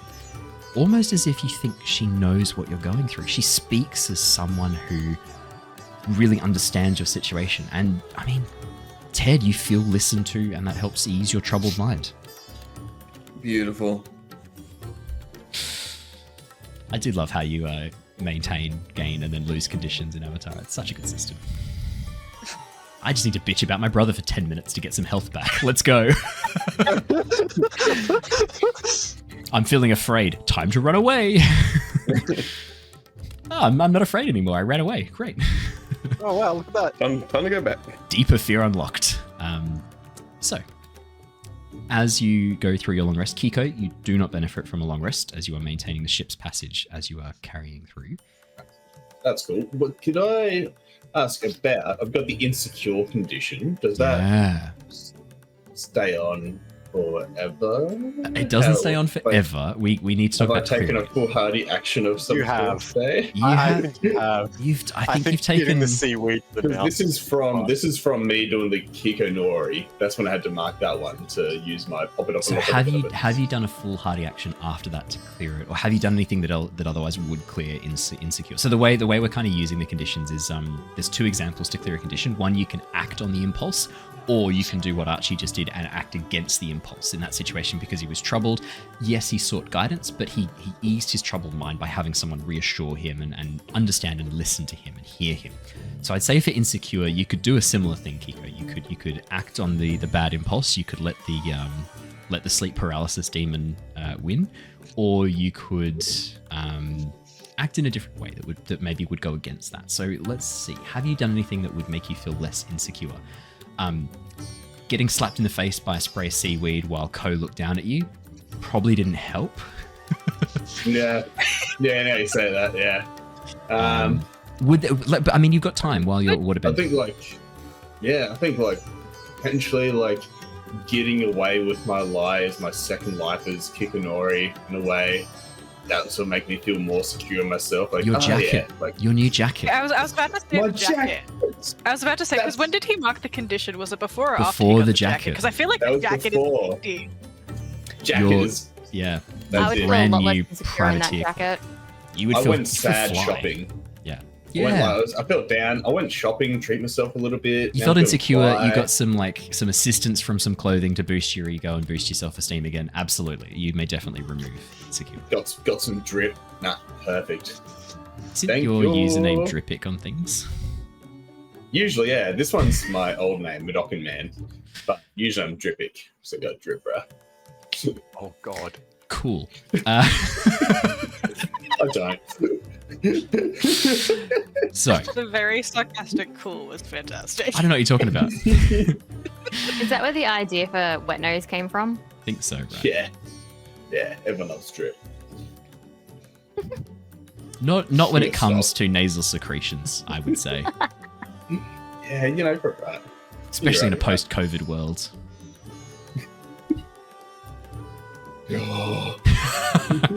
As you all wake up the next morning, Keeko having gotten through a fair chunk of the night, having sort of like a power nap at different times just to prevent you from passing out the next day. When you awaken the next morning, you can see that the waters around have changed somewhat. Every so often, you can see there are floating masses of ice out in the water. Only tiny little icebergs, but it does look like you have finally reached the let's say the northernmost section of the ice fields, the sea of ice which surrounds the southern water tribe. To be honest, probably Kyo would actually announce this as you guys are sort of getting into the location. Kyo sort of like calls out and goes, "Make sure you are paying closer attention to the waters. We do not want to hit any of these bergs. The surface can be deceiving. The greater mass lies below the water. It melts at a slower rate. This is the northern part of the ice field. It is foolish for any but waterbenders to travel through here at great speed without special craft and equipment. Yara, you have been going all night. Take a rest. I will take care of the front of the boat. Ko, if you could go to the back. We want half speed, please, Ko. Half speed. You understand? Half speed. speed. You watch as Ko does one nod and then begins spinning one arm really rapidly. The question: Was the boat going is it half speed? It is half Does it speed. make it half? Does it make it half speed? Okay. So initially the boat begins to list. You watch as Yara reaches up, rotates Ko's shoulders by about 45 degrees to angle him perfectly to offset the single arm movement. Yeah, it's just a propeller. And begins moving him quite fast once again. As the boat begins to move through the waters, this time you can see Kyo is working very hard to slow down the movement of the boat, and it is much more successful as the sea ice occasionally bumps against the outrigger and moves across. More and more chunks of these tiny icebergs begin to cluster around the boat as you begin to pick up speed and move through the waters. Jedd. How fast is the boat going? Good question. Yeah, Do you want me 20 to give knots. you a description that would help with you imagining it, or do you want me to give you a knots? More as like if I was to like sort of try to airbend, like traverse the icebergs as well, trying to look around for maybe a shipwreck, so to say. Could you keep up? Would I keep up? Yes, you definitely would. Cool. Would I be able to do that? That's going to be it's going to be based on a roll, as it is for most I players. assumed as much. What would it take? Skills and training. This is very basic airbending techniques to do air jumps. Ted. Can I join him? Yeah, so that you can show off and do it better. No, it's fine. Bree, are you going to throw bombs in the water so that when they step on an iceberg, it explodes underfoot like a mine? Oh, Oh, I was no. gonna ask if I could join too. Yeah? Just as a dumb thing. just start balloon dancing up there. I don't know, like Archie gets to join. Do you want to? So you want to jump off the boat? Is what I'm hearing. Oh, okay. Definitely not happening. It's just what I heard. I can't do anything as a non-bender during this. Well, You hang on, chose to hang be a on, hang non-bender. on, Shows this again. I know.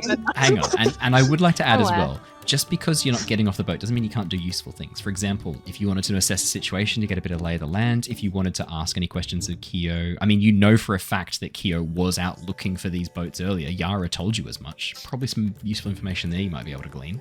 Hint, fucking Yeah. hint. And as you, I was trying to do that, and then we got derailed. not my fault. Which derail was this? So many. Um, No, Yeah, don't okay. bring them up because then it's derailception. If we derail by discussing the past derails, then that's a really bad precedent to set. Looks like we've got an I know 8 from everyone Jedd derails and an 11 from Ted. This is now a bit of a meme that Ted consistently out airbends Jedd. I'm quite happy with this. I have a +3 as well. It's insane. What's it for? Bree, your mum had a good suggestion. Oh, Throw a bomb, get some fish for dinner. See? We have plenty of ration. yep. Hey, we're gonna have but fresh fresh fish. Keiko's right. You Yeah. hear from behind. Fresh fish is an important part of a healthy diet. We don't have any way to cook it. No, I Take was some looking fish. through my it explodes. I was looking through my inventory trying to figure out like something useful that I could be doing with what If I've only got. had a and really it's long like whip. it's like smoked bombs, bear trap, flammable one. I'm like, none of this helps. Did you want to have a look Um, around while Tilla's chatting with Kyo? Did you want to use an assess the situation? You're probably the most sort of perceptive in the group. Yeah, I would love to. How's a 7 do? 7. Okay, let's do that first, and then we'll come and deal with Jedd and Ted. That was me using my birthday reroll, by the way, because the first roll was a 5. The second one's a 7. Lilly, the field of ice, this broken section of ice stretches before you, almost as far as the eye can see. In the very, very far distance, you can see what looks like a wall of ice rising up from the ocean. Very, very far away at this point. Just a speck on the horizon. But all around you, increasing in frequency, is... I mean, you can just see these chunks of sea ice floating beneath the surface of the water. The water, I should say as well, is this beautiful deep blue. And around the icebergs, because of the reflection of light off them, it takes on this almost like glowing phosphorescent aqua blue. It is gorgeous. But given how cold the waters are, you probably were expecting them to be devoid of life. But multitudes of fish swim around, moving between the icebergs. You can see holes in the ice that fish dart in and out of. And interestingly, growing from the icebergs are long trailing lines of what looks like a type of kelp. Glowing yellow buds grow in clumps around the center of the stalk, long wavy leaves moving in the gentle ocean currents, and they're anchored by these large roots to the icebergs. You can see the roots growing through the ice. That's the lay of the land. Do you have any specific questions? So Kyo is up the front of the boat. She is. Is she like Paying you much attention? like is she concentrating really hard on what she's doing? Like Very would me asking like would me going up and talking to her be more likely to like disrupt her concentration and potentially cause an accident at She this point? seems pretty professional so far, and you know that she and Ted were talking when the boat was moving much, much faster, and nothing bad happened, so you don't think you talking to her would be disruptive. Before there was ice everywhere. You don't get the sense that she would be unprofessional enough to lose her focus just by talking. She may take a moment to respond sometimes, she may not be fully focused on the conversation, but you don't think you talking to her would disrupt her focus. Okay. Fair enough. I will go and talk to them then. Perfect. As you head up towards the front of the boat. Just a query. Yes. The code book that I have Yes. from King, does that have like blank space in the back of it? Yeah, so the best way to kind of describe the notebook is very similar to like a spiral binder, but rather than the metal spiral that we have in our world, it's loops of leather that are being punched through about 4 holes at the top, and then 2 leather strips, one at the front, one at the back, are basically holding the front covers closed. The front cover is just like a scrap of leather that's been put over it. There's only about sort of 6 pages of what looks like this codified text, and then about 4 pages that are blank, as far as you can see. All I'm thinking about as you're describing it is the notepad from Blue's Clues. Yeah, I reckon that's what my subconscious is ticking in for that. Yeah, probably. Yeah. Okay, I'm gonna. That's pretty spot on. Imagine fantasy, the ye olde Blues Clues. Yeah. Blues queries. Indigo's I'm gonna queries. take a piece of coal out of my bag. Yeah. Charcoal. Charcoal.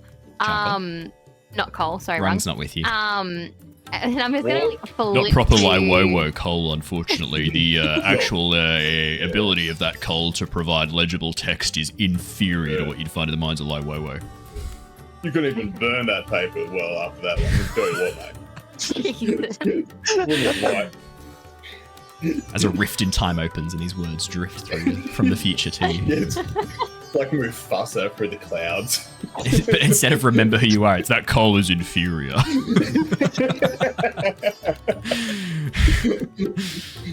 incredible. Anyway, I'm going to flip to one of like the rear pages Yeah. and kind of like take out my little makeshift pencil, and I'm just gonna go over to her. Excuse me, Captain. Yes, Lilly. No, what did you call hers? What did you call yourself to her? Bobby. Rose, I think. Sunflower. Sunflower. Yes, sunflower. Lavender. Daffodil. Let's say lavender. Daffodil. Let's say lavender. Let's say Anymore. lavender. Let's say lavender. Chrysanthemum. Yes, lavender. How far away are we now from the South Pole? From Wolf Cove? Yeah, From that place. Yes, we are probably about halfway day. So, do you think that this is probably roughly where that ship that got like kind of where that went? Yes, you mentioned you were tracking a ship, missing supplies. Yara mentioned it when we switched over the shifts. I was wondering when you might come and talk to me. Tilla, if you wanted to be there too, you're totally on the boat as well. You could, yeah, I was going to say, like, because Tilla, as an actual deputy, you might have questions that a law official might ask. Yes, I am a lawman and I have questions. Yes, it is interesting. You said the Avatar? Kyoshi wanted you to investigate this. Yeah, kinda. Hmm. Someone on her behalf, anyway. But do you think this is like kind of roughly where it would be? This is not where I started my search. As part of the search and rescue group, we were dispatched about a week ago to try and hunt down the boat that had failed to check in after it left the Southern Water Tribe. We followed the track of the boat from the Bay of Wolf Cove around the edge of the northern peninsula. We were unable to locate any signs of it. So, to be fair, though, we could only travel a day away from the South Pole. While it is possible that it came out into open water, its route was supposed to take it west, up towards the isles around the Southern Air Temple, which we are not very close to. It is still a little bit further for us to get that way. But if you were looking to track down the boats, once we get into Wolf Cove, if there are other duties that are not called upon me, I hate that I had to leave that task unfinished. I was curious about its location. If you are committed to hunting down this boat and what happened to it, I would be amenable if the time is available to me to assist and provide services of a boat. I imagine you do not have access to a boat, given that you have hired this one. There are not as many ships for rent or hire coming out of the Southern Water Tribe as there were before the Fifth Nation. Just understand this. So, did you know anyone on that boat, or were you just doing kind of like your duty to look for it? There were 2 Water Tribe members on the boat. I mean, I know of them, not close friends or acquaintances of mine. It was mostly staffed by Earth Kingdom, members of a trading company coming out of Chameleon Bay. They have traveled these waters many times. Talking? Oh, reasonably large, larger than this one. The schooner. And you couldn't find it? Exactly. It is rather worrisome. We even had 2 of our divers, waterbenders specialized in underwater exploration, unable to locate it. But as I said, we were only given a day to search, and the boat was, I mean, we don't know exactly where it went missing, but we know it was probably anywhere between 2 and 4 days travel away. So it is hard to know exactly where it went missing. Do you know what was on the boat? Like, if there was anything people would have been interested in enough to Potentially hijack it? Yeah. Oh, definitely. Absolutely. It was fully laden. It had just come from Chameleon Bay. It had loaded up on goods from Ba Sing Se, and its route was taking it down through past the Southern Water Tribe, over towards the Southern Air Temple. It was then going to come up and follow the coast around Ukoya, all the way into the Fire Nation. It was definitely going to have lots and lots of goods that would interest pirates. But the Fifth Nation are gone. They have been wiped out. The remnants, if this was remnants of the Fifth Nation, this was a brazen attack. One that I do not think them capable of. One that's concerns And there's no me. other pirate organizations that you guys know of? There's been no other, like, hijacking, missing ships? No, this is out of the blue. That's just what makes it so concerning. And, I mean, if it was bad weather, a rogue wave, we would have found debris. There were waterbenders. A rogue wave is not going to sink a ship with 2 well-trained navigators, waterbender navigators on it. That just does not happen. No, if anything, it sounds like it's been taken. Especially if considering you couldn't find any sort of wreckage at all. Again, unfortunately, the search was very limited. It is one of my biggest regrets that we had to come back and call off the search early. Before the Fifth Nation, when a boat went missing, you did not stop until it was found. Now, we don't have the resources to have people out searching for so long. I hate that I have to ferry across goods. I have to give up my real job, my real passion to do this. And people are hurt as a result. People might die because I am not able to devote my energy where it is needed. What is your passion? She gives you a bit of a look, sort of cocking her head on her side and going, I want to make sure people are safe on the waters. I lost someone close to me, someone who should not have been lost to the sea. So I try my best to prevent that when other people are in trouble. I want to make sure that no one else dies a needless death upon the ocean. Hello, Mims. Lovely raid from Mims. Mims, how's your art stream going? I was lurking a little bit before we started streaming, just checking out the cool comic you were working on. Loved it. Love your work. And Mims, you know I've said time and time again, there's a spot in the avatar anytime you want to come join. Kyoshi's a good time to come in. Especially now that we're talking about ships lost at sea. We could have a pirate special. You could be a pirate, Mim. You could be like Brandon, be a pirate. Yar, Pirate. Yes, unfortunately, it is what I have devoted my life to do after I lost someone close to me. So when you said that you had to like give up your passion to ferry across the ocean, you would rather just be Out searching for meandering people who are around the lost. ocean. No. Transporting goods, this is something a merchant does. I was trained for search and rescue. I am one of the very few female waterbenders who is not just locked in for healing. You're not from the water tribe, you don't understand what it is like there, but it is oppressive. It is tough. It's a The form of ocean rape. gives me a chance to escape. As you say that, Dragon, she nods and goes, maybe you understand a little bit of what I am saying. So no, I do not plan on just wandering the ocean. I want to help people who would be lost at sea, people who need rescuing. And the ocean is beautiful and violent, gorgeous and uncaring. Have you ever thought about working for the Avatar? You watch as she pauses, nods and goes, look, I've heard good things about this Kyoshi. For one, she sank an entire fleet of the Fifth Nation by herself. That is a woman that I could follow. That is a powerful, powerful bender. But she is still young. How old is she now? What, 19, 20? What am I saying? Look at you. You are but a child. She has much But a to... child. But a child. She, Butter child. she still has a lot to learn about leadership, from what I have seen. And Well, maybe you could help her, ma'am, Captain person. I'm not a leader. I'm not, this crew is enough for me. You're telling me you're not a leader. You literally told us to refer to you only as captain and follow your orders without any hesitation. That is so that I don't have to worry about like making you. It's just if I come in hard, people do what I say. Much easier later on. That sounds kind of leadery to me. I don't think a true leader is someone who bosses people about. That sounds like a bad No, leader a to me. true leader is someone who keeps people safe and works with them on doing things to keep them safe, like what you are doing right now. As true and nomads jump off the boat. I'm going to say the timing on that is spot on. It's at that moment that you watch as Ted and Jedd airbend off the boat, just up over onto the sea ice.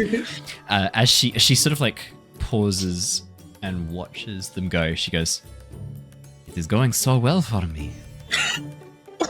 Look, in your defense, we have trouble keeping them in line as well. They kind of just do what they want. Well, maybe an airborne reconnoiter around might reveal things that we missed. As I said, the search was limited. We were stuck at I only had these two with me. Ko, not having done much work, search and rescue. And Yara, I am training to be better. Getting her up and running with this. She shows promise. But her interests more lie in the bounties. She wants to hunt down and track down those members of the Fifth Nation. You were very strangely inspiring then, Lilly. Kyo's going to open up to you. That was an inspiring monologue you shared with her. She is going to open up to you. Yara, her brother, joins the Fifth Nation. Left her behind. She really struggled to deal with that, and the things that he did, I understand he stole from their family when he left, and when she finally did track him down, it wasn't pretty. So she blames the Fifth Nation for a lot of the bad that she has seen, a lot of the things she has had to go through, and so she tries to clean them up. I mean, that makes sense. So she's got like vengeance against the Fifth Nation, you've got vengeance against the sea. I like it. vengeance makes the world go round. Vengeance against the ocean is a rather strange concept. I respect the ocean. I love the ocean. But I treat it like a wild animal. I do not fully trust it. And nor should you. The ocean is chaos. It is life. It is death. It is beauty. It is terror. You have not been out on the sea at night in nothing but an outrigger and a large storm. Trust me. The ocean is terror then. To be fair, I have never been on the ocean before. Full stop. This is your So- first time sailing. You have not thrown up over this side once. That is rather impressive. I've been sitting in a corner. Oh. I This think is we the first should time I've done anything. we should jump on to Ted and Jedd before we run out of time. Ted and Jedd, as the two of you leap off the deck of the ship and begin airbending. So how are you guys doing? So are you like using airbending to kind of like hop from berg to berg as you begin moving around? That's what I'm doing, yeah. Sick. Okay. Yeah, same. Now we had a 8 from Jedd and an 11 from Ted. Jedd, I mean, your airbending's competent. It's fine. As you leap from iceberg to iceberg, you're doing a really good job. Next to you, you watch as Ted does a triple barrel roll and then like handstands on one of the icebergs and pushes himself off to do like a Mario style jump from iceberg to iceberg. I mean, showboating. In a It's just single too much bound. effort. That's just Fucking like putting more effort than showboating, required. Jedd. Yeah. This is real showboating. Ted, Jedd is slow. There is no finesse to what he's doing. I mean, he's not feeling the wind. He's not riding as one with the air. He's kind of like just pushing it. It's really, really poor form. But as you embrace yourself in the movement of the air and begin leaping from iceberg to iceberg, could I have you both please roll me an assess the situation? I will- Say that Oh. I'm gonna say that it's Ted. Ah. Oh. This sounds like it's gone really well. That's a 2 Andrew from might have. Ted. From Jedd? I haven't seen it come through yet, 10. Andrew. What is it? 10. 10. Mine doesn't come. 2 for Ted, 10 for Jedd. Ted, I mean, you're I'm a really little bit distracted. caught up in the flow of the winds, the movement, and I mean the poor airbending from Jedd. He's You feeling the it's mode? just not up to scratch. He's feeling the mode. It's not crash. It's feeling the mode. Yeah. That's an incredible reference I was not expecting to get. Jedd, man, while your airbending may be mid-crash, your peepers, they're working fine. As you begin scanning the horizon, your focus is really on what's happening in front of you. As you begin scanning the horizon, you do spot a streak of dark brown, almost like a blurred dark brown shape just below the water near one of the icebergs, a little bit further out from where you guys are now. And as you spot it, it looks like some type of flotsam or jetsam. Maybe wood, judging by the color. You've got questions. You can ask 2 questions. Can I trade one of those questions for an action? Yes, I'll allow it. Only because your assessor situation was so fine. I would like to duck behind an iceberg, just a random iceberg, out of the view of the boat, Yep. and probably Ted, and just start ripping up the piece of paper that has the bounty on it. Wait, you have to look at it first. You haven't looked at it. I know it's Keeko. Oh, okay. Well, what's it say particularly? Like, what's it say? Oh yeah, how much is he worth actually? Do you actually Yeah, look? Come on. Like, Do you- what are they saying? I have so- to know a little Yeah, bit yeah, what they're saying. Okay. Jedd, as you pull it open and look through, no mention of a bounty per se. The description is of a young man, probably in his, it says like in his late teens, early 20s. Short sides, long hair pulled up into a ponytail, bright blue eyes, and it describes his clothing to a T, like bandages wrapped around upper chest, moving down onto the arms, very unique looking bracer on his right and left hands. And it describes even his fishhook tattoos. Ooh, okay. And it says underneath, wanted for association with the Fifth Nation, known member of the Raiders of Wolf Cove.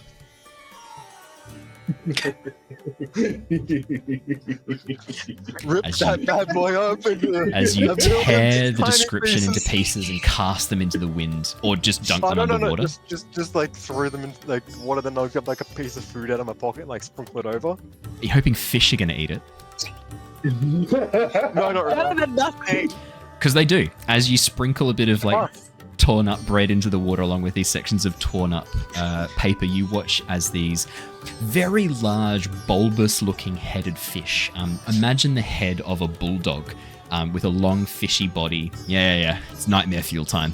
With a long fishy body, but the very sharp teeth of an anglerfish inside the bulldog mouth. Long anglerfish lure on the front. With a slight glow that matches the glow of the kelp growing from the ice.